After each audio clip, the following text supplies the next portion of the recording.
Hey everyone, Carlo here and welcome to the vlog. This is the channel where we talk about mostly sneakers and tech. And today, we're gonna do a review and a feature of the Nike Air Force 270 Safari.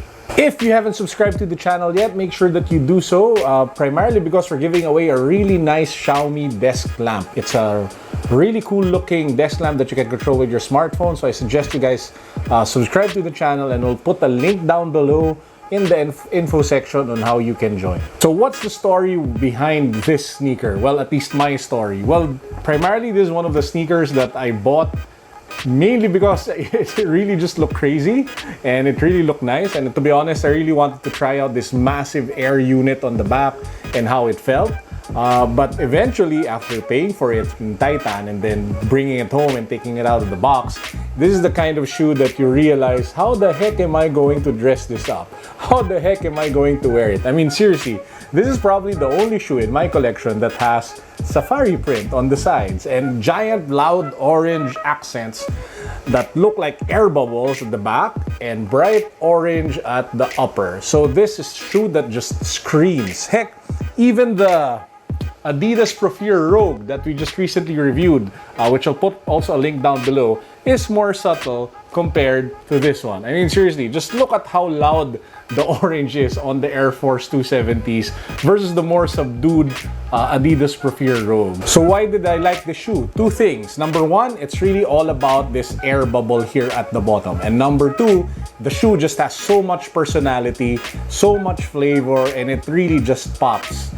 Compared to a lot of the other shoes that you have in your collection. So for this shoe, it's all about this giant airbag that you guys here see at the back, at the heel. This is primarily the 270 technology that Nike pioneered with the Nike Air Max 270s, and they're porting it over here with the Air Force 270s. So what is the experience wearing the shoe? So this thing really works. It does really give you that bounce when you walk and when you rest on your heel. You really do feel the difference. There is a bounce. There is that energy response, and it mimics, I think, what Nike has really been trying to achieve with their previous shoes that implement technology like this to give you that feeling that you're walking on air. Compared to the Air Max 270s, which are coming out, one of the reasons also why I like this particular pair was the overall character and the amount of elements that they had on the shoe. Albeit there are so much elements, too many elements now that I'm looking back at it. You have this magnetic strap here, which pretty much, apart from giving the shoe more character and personality, adds as additional like tightening support for the top of your foot. You have leather material here at the front, also here at the back. You have the Nike shiny swoosh logos on either side. You have that familiar pull tab here at the back where it says Air Force 270, and you have the orange, I don't know what material this is, cushiony material here at the top. So, and of course, who can forget, you have the safari print on both sides. Take all of those elements together and you have a shoe with a lot of personality. I mean, compared, for example, to the Air Max 270s, which are coming out in a few weeks or a few days, it's primarily black, the upper, and then you just have the air bubble at the back. So it's much more minimalist compared to the Air Force 270. So if you want something that has more pop, has more personality, that's a little more screaming than the Air Max 270s, this is the one for you. So what are the cons of the Nike Air Force 270s?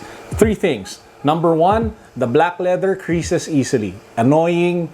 Especially if you're an OC person like me when it comes to the look of the shoes. I don't know if how many product of leather conditioning I apply will restore this, but that's just a fact of life when it comes to shoes that use this kind of leather. So again, creases easily. Number two, it's a bit on the heavy side. And you feel it, especially when you're walking for several like hours, because foot fatigue comes in easily and, well, comes on like earlier compared to other shoes. This is not an ideal trainer shoe, primarily because you have so many things happening here and all of the elements add up to that particular weight that really gives the shoe a little more drag compared to the lighter ones like the Boosts, like the Flyknit Vapor Maxes, and all the other kinds of shoes. And lastly, as you guys can see, this is a bit hard to dress up for casual days. I mean, you really have to figure out what you'll wear from your pants to your shirt, to your hoodie or whatnot, to be able to complement a monster like this one. Because this one just screams for attention. And you don't want a lot of elements in your clothing that just scream without coordinating them properly. So again, those are the three major cons of this particular shoe. And that's actually it for this vlog.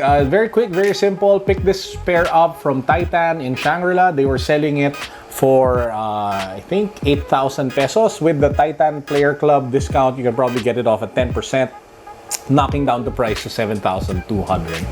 That's it for today. Hope you guys are having a great week. Make sure that you do subscribe so that you get the chance to win the Xiaomi desk lamp that we featured earlier. Peace!